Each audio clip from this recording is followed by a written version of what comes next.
Muito bem. Olá, pessoal do primeiro ano do ensino médio. Tudo bem com vocês? Estou com saudade de vocês. Gostaria muito de poder dar essa aula para vocês pessoalmente, porque eu acredito que não substitui, né? A aula online, eu acho que ela não é tão gostosa, tão emocionante quanto uma aula presencial, né? Mas vamos lá, vamos ao estudo dos modelos atômicos, né? Do que é feita a matéria, né? No começo deste ano, nós começamos o estudo da matéria, que é o objeto de estudo da química. Do que é feita a matéria?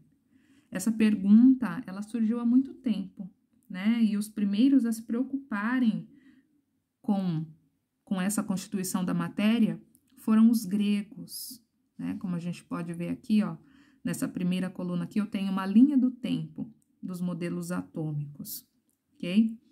Então, nós temos aí cerca de 600 anos antes de Cristo, né? Os gregos, eles já tinham uma teoria a respeito da constituição da matéria. O que eles acreditavam, né? Eles acreditavam que a matéria era constituída pelos 4 elementos: pela água, pelo ar, pelo fogo e pela terra. Em contrapartida, né, ainda nessa área filosófica, tínhamos também uma teoria atômica, que era a teoria de Demócrito e de Leucipo. O que eles acreditavam? Eles acreditavam o seguinte: se você pegasse uma porção de matéria e você dividisse essa matéria em porções cada vez menores, chegaria num ponto em que você não conseguiria mais dividir. Esse ponto, né, essa quantidade, essa partícula de matéria indivisível, eles chamaram de átomo. A palavra átomo significa não divisível. A significa não e tomo significa divisível. Então, não divisível, ok?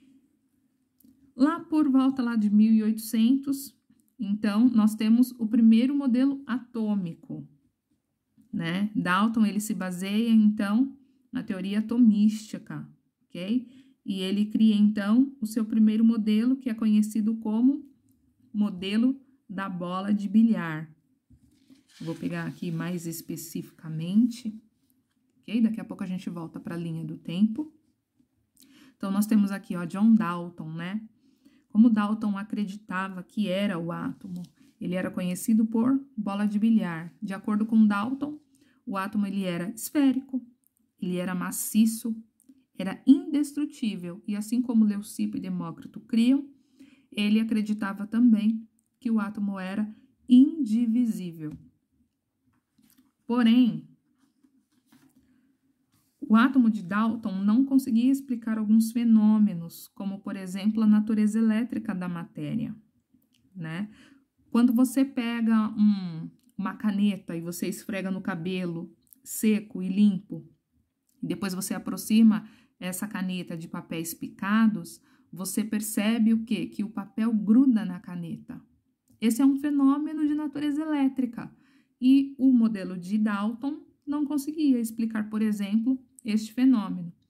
Então, lá em torno de 1897, mais precisamente em 1904, né, que Thomson, ele lança, então, né, ele elabora um outro modelo atômico que substitui o modelo atômico de Dalton, ok?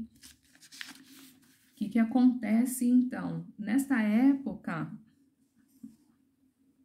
muitos estudos sobre eletricidade, né, já estavam em andamento, né, como Faraday, William Crookes, por exemplo.